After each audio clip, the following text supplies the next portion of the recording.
Topic है the story of village Palampur, यानी पालमपुर गांव की कहानी। क्लास 9th में जो फर्स्ट चैप्टर है, इसमें बेसिक कुछ इकोनॉमिक के कंसेप्ट हैं, उनको क्लियर करने के लिए एक कहानी बनाई गई है। तो पहले हम ये जान लेते हैं कि इसकी बैकग्राउंड क्या है, बेसिक इंफॉर्मेशन इस कहानी में क्या दिया है। तो पहला है कि हाइपोथेटिकल विलेज रामपुर, यानी this story is totally hypothetical, यानी ये पूरी तरह से जो कहानी है एक काल्पनिक कहानी है और उसमें एक हाइपोथेटिकल गांव लिया गया है, विलेज ली गई है जिसका नाम है विलेज पालमपुर। और गांव की तरह गांव जो पालमपुर है वहां की भी जो मेन एक्टिविटी है फार्मिंग है। इस पूरी कहानी को पढ़ेंगे, इस कहानी को पढ़ेंगे, वहां का सेटअप पढ़ेंगे, वहां डेमोग्राफिक सिचुएशन को देखेंगे, यानी जनसंख्या कैसी वहां देखेंगे। साथ ही साथ उसमें से हम ये फाइंड आउट करेंगे कि उस गांव के लिए कौन कौन सी इकोनॉमिक एक्टिविटी वहां पर हो रही है, कंडक्ट हो रही है। तो पहले मैंने बताया कि जो विलेज ऑफ पालमपुर है ये टोटली हाइपोथेटिकल कहानी है। इस कहानी में जो गांव है वो काल्पनिक गांव है जहां का मेन एक्टिविटी है farming. The farming is the main activity. तो क्वेश्चन ये आ सकता है पालमपुर की क्या मेन एक्टिविटी थी, तो आप लिखेंगे the main activity of Palampur is farming. तो फार्मिंग आपका वहां का यानी कृषि वहां के पालमपुर का एक मुख्य व्यवसाय था। लेकिन अन्य गांवों की तरह पालमपुर में भी कृषि के साथ साथ छोटे मैन्युफैक्चरिंग यानी छोटे उत्पादन का कार्य हो रहा था, विनिर्माण का कार्य हो रहा था। इसके साथ ही साथ डेयरी, ट्रांसपोर्ट या शॉपकीपिंग ऐसे भी काम चल रहे थे। यानी जिस गांव के बारे में हम बात करेंगे वहां पर मेन काम तो खेती थी, कृषि थी, एग्रीकल्चर है, लेकिन साथ ही साथ वहां मैन्युफैक्चरिंग, निर्माण का कार्य भी चल रहा था। डेयरी यानी जो है कि दूध व्यवसाय भी था, एनिमल हस्बेंड्री पशुपालन का काम चल रहा था। साथ ही साथ ट्रांसपोर्टेशन की फैसिलिटी भी थी। यानी जिस गांव के बारे में हम बात करेंगे वहां का बेसिक इंफॉर्मेशन ये है। अगर हम गांव की इंफ्रास्ट्रक्चर को देखें तो पालमपुर गांव में पहला है well connected with the neighbouring village and town. जो विलेज पालमपुर है वहां पर वेल कनेक्टेड रोड है, यानी वहां पर रोड की फैसिलिटी अच्छी है। इंफ्रास्ट्रक्चर को हम बोलते हैं आधारभूत सुविधाएं। किसी भी व्यवसाय, किसी भी देश को या गांव को या शहर को, उसके विकास को उसके इंफ्रास्ट्रक्चर यानी आधारभूत सुविधाओं के आधार पर हम मापते हैं। जितनी ज्यादा वहां इंफ्रास्ट्रक्चर होगी वहां पर डेवलपमेंट उतना ही तेजी से होगा। तो पालमपुर के बारे में जो बात की गई है वहां पर बताया गया है कि वहां पर जो रोड है वो वेल कनेक्टेड है नेबरिंग विलेज से। नेबरिंग विलेज कौन से थे? वहां पर रायगंज है और शाहपुर है। रायगंज पालमपुर से 3 किलोमीटर दूर एक बड़ा गांव है और शाहपुर एक टाउन है, स्मॉल टाउन है। तो ये जो टाउन और विलेज है वो पूरी तरह से पालमपुर से रोड से जुड़ा हुआ था।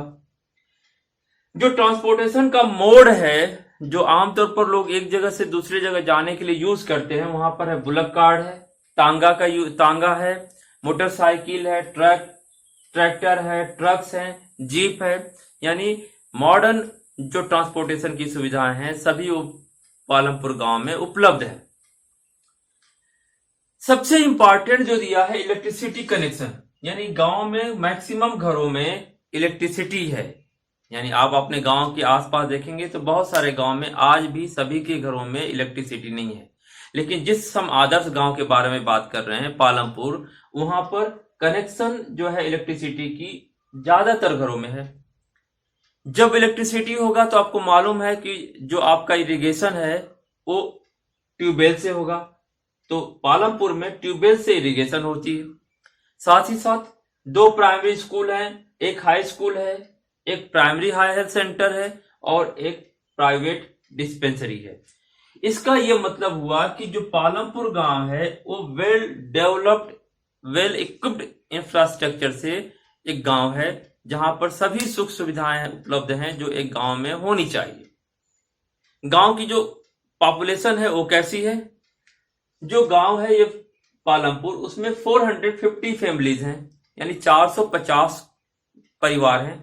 450 परिवार में, जैसे हमारी समाज हमारे गांव में होता है, जो जातिगत विभाजन है, और जो जातिगत विभाजन यहां दिखाया गया है, इस बात को इंडिकेट करने के लिए दिखाया गया है कि पालमपुर में भी आय का जो बंटवारा है वो असमान है। कैसे, हम इसको देखते हैं तो मालूम चलेगा। जो 450 फैमिली है, 80 अपर कास्ट फैमिली, यानी उस परिवार में, उस गांव में 80 जो परिवार है वो अपर कास्ट की हैं। Majority of land in the village owned by the upper caste, यानी जो गांव में जितनी जमीनें हैं, ज्यादा जो जमीनें हैं इस 80 परिवार के लोगों के पास हैं, और इनकी जो हाउसें हैं, घर हैं, वो बड़े बड़े हैं, जो ईंटे के बने हुए हैं, सीमेंट से प्लास्टर हैं। यह दिखाता है कि उस गांव में जो 80 परिवार हैं जिनका जमीन पर अधिकार है, और आर्थिक रूप से संपन्न वर्ग है, जिनकी घरें बड़े बड़े और जमीनों पर आर्थिक रूप से उनका अधिकार ज्यादा है। बाकी जो परिवार है, 1/3 पॉपुलेशन फ्रॉम एससी, जिसको दलित भी लिखा गया किताब में, बोला गया है कि जो पॉपुलेशन है पालमपुर की, 1/3 पॉपुलेशन वो दलित परिवार हैं। वो रहते कहां है? Live in the one corner of the village, smaller houses made of mud and straw. जो 1/3 पॉपुलेशन पालमपुर गांव की है, उसमें दलित हैं और उनके पास जमीन नहीं है या बहुत छोटी जमीनें हैं। उनके घर मट्टी के बने हुए, झोपड़ी के बने हुए होते हैं। तो ये दिखाने पर यहां लिखने का मकसद ये है कि आम गांव की तरह पालमपुर गांव में भी जो आय का जो वितरण है, डिस्ट्रीब्यूशन ऑफ इनकम है, वो असमान है। और डिस्ट्रीब्यूशन ऑफ इनकम असमान होने का मुख्य कारण क्या है? डिस्ट्रीब्यूशन ऑफ लैंड अनइक्वल है, कि जो जमीन का बंटवारा है इस गांव में भी वह पूरी तरह से असमान है। कुछ परिवारों के पास गांव का बड़ा जमीन का हिस्सा है, और ज्यादा परिवारों के पास जमीन नहीं है, और यह आर्थिक असमानता को व्यक्त करता है। अब ये जितने लोग हैं, ये जितनी कुछ न कुछ आर्थिक गतिविधि करेंगे अपने जीने के लिए, यानी अगर हमें जिंदा रहना है तो कोई ना कोई ऐसा काम करना है जिससे हम इनकम जनरेट कर सकें। तो यहां पर हमें पढ़ना है प्रोडक्शन, यानी हमें कुछ ना कुछ तो उत्पादन करना होगा। तो पहले हम ये जान लेते हैं कि प्रोडक्शन क्या होता है, उत्पादन क्या होगा। तो पहला हमने सब पकड़ा प्रोडक्शन। तो प्रोडक्शन होता क्या है? Production is a organized activity to transform resources into finished goods। Basically जो प्रोडक्शन है वो कच्चे रॉ मटेरियल का यूज करके हमें फिनिश गुड्स का उत्पादन करना, एक वस्तु का बनाना है। यानी किसी भी वस्तु को बनाने के लिए जो प्रक्रिया अपनाएंगे उसको हम बोलते हैं प्रोडक्शन प्रोसेस। यानी converting raw material into finish goods is known as a production. यानी प्रोडक्शन से हम क्या करते हैं? We can increase utility of that goods, उस सामान की यूटिलिटी को हम बढ़ा देते हैं। तो आप प्रोडक्शन क्या कर सकते हैं? प्रोडक्शन हम किसी वस्तु की यूटिलिटी जगह बदल के भी बढ़ा सकते हैं, उसके रूप को चेंज करके भी बढ़ा सकते हैं। यानी प्रोडक्शन हुआ क्या? प्रोडक्ट क्या है? उत्पादन करने का मकसद क्या है? प्रोडक्शन करने का मकसद है टू सेटिस्फाई आवर वांट्स। तो आप लिखेंगे production is organized activity by which converting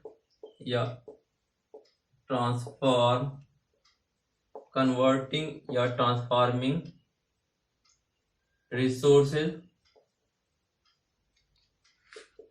into finished product। The objective of production is to satisfy human wants। यानी आपने देखा उत्पादन क्या है? Production is a organized activity by which converting या transforming resources into finish product. यानी उत्पादन एक संगठित क्रिया है जिसमें हम संसाधनों को एक निर्मित वस्तु के रूप में प्रस्तुत करते हैं, बदल देते हैं। और उत्पादन करने का मुख्य उद्देश्य होता है लोगों की आवश्यकताओं की आपूर्ति करना। तो हमने बोला कि production is organized activity by which converting या transforming resources into finish product. The objective of production is to satisfy human wants. यानी उत्पादन करने का मुख्य मकसद क्या है, मुख्य उद्देश्य क्या है? लोगों की आवश्यकताओं की आपूर्ति करना। अब आप सोचिए, कुछ भी उत्पादन करेंगे तो उत्पादन करने के लिए तो सामान लगेगा, लोग लगेंगे, तो उसको हम बोलते हैं फैक्टर ऑफ प्रोडक्शन। यानी उत्पादन में जो लोग या जो चीजें लगेंगी उसको बनाने में, उसको हम बोलते हैं उत्पादन के साधन, या इंग्लिश में बोलेंगे फैक्टर ऑफ प्रोडक्शन, यानी उत्पादन के साधन। तो उत्पादन के बेसिकली 4 फैक्टर माने गए हैं, तो यहां लिख देंगे 4 फैक्टर। उत्पादन के 4 साधन हैं, 4। किसी चीज को आप सोच लीजिए, किसी भी चीज को बनाना है तो क्या क्या लगेगा? आप देख लीजिए, अगर आपको कृषि ही करनी है, पालमपुर की जो मेन एक्टिविटी है फार्मिंग है, तो आप ये देखिए, अगर आपको कृषि करनी है तो कृषि करने के लिए क्या क्या चाहिए? जो जो चीजें चाहिए उसको बोलेंगे उत्पादन के साधन, उसी को इंग्लिश में बोलेंगे फैक्टर ऑफ प्रोडक्शन, यानी उत्पादन के साधन। तो कृषि मान लेते हैं, अगर आपको कृषि करना तो पहले आपको चाहिए लैंड यानी भूमि। यानी आपको पहली जो फैक्टर ऑफ प्रोडक्शन हुआ वो क्या हुआ? लैंड यानी भूमि। इकोनॉमिक्स में जो लैंड का मतलब है सिर्फ भूमि से नहीं है, वो सभी नेचुरल रिसोर्सेज जो हमें फ्री गिफ्ट के तौर पर उपलब्ध है, प्रकृति ने हमें दिया है, उनको हम नेचुरल रिसोर्सेज को हम लैंड के अंदर लेते हैं। यानी लैंड में क्या आ गया? जो कोल भी है, जो आपके माइन है, जो आपका फिशरीज है, जो आपके पास फॉरेस्ट है, जो आपके पास लेक है, रिवर है, सी है, यानी जितनी भी प्रकृति ने आपको गिफ्ट के तौर पर दिया है उन सभी को हम लैंड में समाहित करते हैं। तो लैंड क्या हुआ? वो सभी free gift which are available by the natural resources, provided by the natural resources, जो प्रकृति ने हमें फ्री में दिया है, उन सभी चीजों को हम लैंड में समाहित करते हैं। यानी जो भूमि है, भूमि में क्या आ गया? वो सभी प्राकृतिक संसाधन जो प्रकृति ने हमें फ्री में उपलब्ध कराई है। दूसरा आपको क्या चाहिए? लेबर। यानी किसी भी, अगर आपको कृषि भी करना है, हमने एक एक्टिविटी कृषि लिया, तो कृषि में सबसे पहले हमें लैंड की जरूरत पड़ेगी, दूसरा हमें किसकी जरूरत पड़ेगी? लेबर की, यानी मजदूर की। पहले भूमि, फिर उसके बाद मजदूर। अब यहां पर जो मजदूर हैं, अलग अलग काम के लिए अलग अलग टाइप की लेबर की जरूरत पड़ती है, और उसका डिवीजन हम करते हैं उसकी योग्यता के आधार पर। तो एक को कहते हैं स्किल्ड लेबर, एक को बोलते हैं अनस्किल्ड लेबर।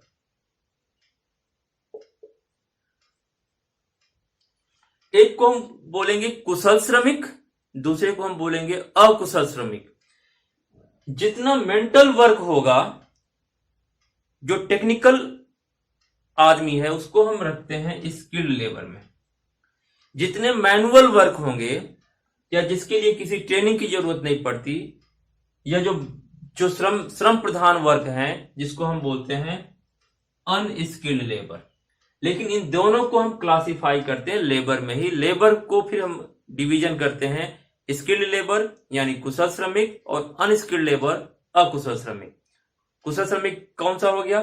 जैसे डॉक्टर है, इंजीनियर है, टीचर है, लॉयर है, ये जितने भी मेंटल वर्क करते हैं इनको हम बोलते हैं स्किल्ड लेबर। या वो सभी काम जिसके लिए स्पेशल ट्रेनिंग, स्पेशल नॉलेज की जरूरत होती है, उन सभी को हम स्किल्ड लेबर में रखेंगे। लेकिन अनस्किल्ड लेबर में, जिसके लिए किसी तरह की कोई ट्रेनिंग, किसी तरह की एजुकेशन, किसी तरह की खास जानकारी की जरूरत नहीं होती है, उनको हम अनस्किल्ड लेबर में रखते हैं। तीसरा क्या जरूरत हमें पड़ेगा? तीसरी जरूरत पड़ेगी हमें कैपिटल की।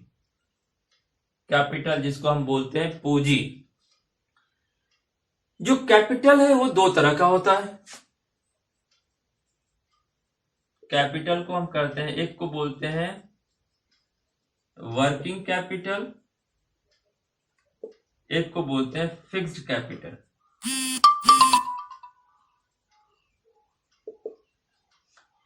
वर्किंग कैपिटल किसको बोलेंगे? Raw material, money in hand, यानी all the resources which are required for the production of goods. उन सभी चीजें जो उत्पादन के लिए एक बार हम यूज करते हैं और खत्म हो जाता है। यानी हम कह सकते हैं कि जो वर्किंग कैपिटल है वो क्या है? वर्किंग कैपिटल में रॉ मटेरियल आ गया, सीड्स आ गए, फ्यूल्स आ गए, इन सभी को हम बोलते हैं working capital. Working capital use only for one in production process, यानी वर्किंग कैपिटल है उत्पादन की प्रक्रिया में सिर्फ एक बार लगते हैं। जैसे रॉ मटेरियल है, आपने यूज किया, वो खत्म हो गया। सीड्स है, फ्यूल है, यानी आपने उत्पादन में उसको लगाया और वो अपना अस्तित्व खत्म हो गया, यानी उसको हमने यूज कर लिया। तो वर्किंग कैपिटल में क्या हो गया? सीड्स हो गए, रॉ मटेरियल हो गया, फ्यूल हो गया, इलेक्ट्रिसिटी हो गया, या वो सभी चीजें जो उत्पादन प्रक्रिया में एक बार यूज करने के बाद जो खत्म हो जाती हैं उनको हम कैपिटल बोलेंगे, और उस कैपिटल को हम वर्किंग कैपिटल बोलेंगे। फिक्स कैपिटल हम किसको बोलेंगे? फिक्स कैपिटल बोलते हैं जैसे मशीन्स, टूल, बिल्डिंग, इनको हम बोलते हैं फिक्स कैपिटल। फिक्स कैपिटल का मतलब यह है जिसको हम सालों साल यूज करते हैं। इसको हम बोलते हैं स्थिर पूंजी, इसको हम वर्किंग कैपिटल को हम बोलते हैं कार्यशील पूंजी, स्थिर पूंजी को हम बोलते हैं फिक्स कैपिटल। और फिक्स कैपिटल में क्या आ गया? मशीन, बिल्डिंग, टूल्स और जो इक्विपमेंट्स आते हैं उन सभी को जिनका हम सालों साल यूज करते हैं उनको हम बोलते हैं फिक्स कैपिटल, और जो एक बार यूज होता है उसको हम बोलते हैं वर्किंग कैपिटल। तो तीन फैक्टर ऑफ प्रोडक्शन हमने देखा, लैंड, लेबर और कैपिटल। लेकिन लैंड अपने से कोई काम नहीं काम कर रहा है, लेबर भी नहीं करेगा। इनको उत्पादन करने के लिए एक इंटरप्रेनर चाहिए, इन तीनों को कंबाइन करे, ऑर्गेनाइज करे, जो आइडिया निकाले, जो रिस्क बियरर होगा, तो उसको हम बोलते हैं इंटरप्रेनर।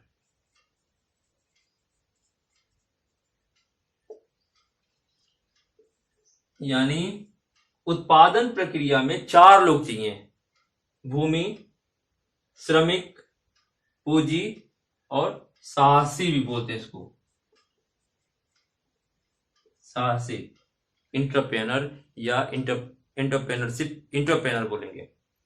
यानी जो लैंड, लेबर और कैपिटल को मिला के कोई चीज उत्पादन करे, जो ऑर्गेनाइज करे, जो रिस्क ले, उसको हम बोलते हैं, इसी को हम बोलते हैं ह्यूमन कैपिटल भी बोलते हैं। यहां पर ह्यूमन कैपिटल, क्योंकि न तो लैंड, लेबर, कैपिटल अपने से ये नहीं मिलके काम करेंगे, उसके लिए एक ऐसा व्यक्ति चाहिए जो एक योजना बनाए, जो पैसा निवेश करे, एक ढांचा बनाए उत्पादन करने के लिए।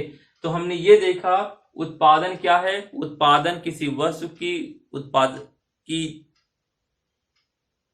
उत्पादन किसी वस्तु के यूटिलिटी को बढ़ा देना है, उसी को उत्पादन कहते हैं। यानी यूटिलिटी प्रोडक्शन क्या है? Production to increase the utility of that goods, किसी वस्तु में उसकी उपयोगिता को बढ़ाना ही उत्पादन है। उत्पादन बढ़ाने के लिए क्यों बढ़ाने की जरूरत है?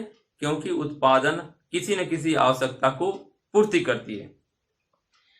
जब हम किसी वस्तु को उत्पादन करेंगे तो हमें मुख्य रूप से चार चीजों की आवश्यकता होगी, जिसको हम कहेंगे लैंड, लेबर, कैपिटल और इंटरप्रेनर, जिसको हम बोलेंगे भूमि, श्रम, पूंजी और साहसी।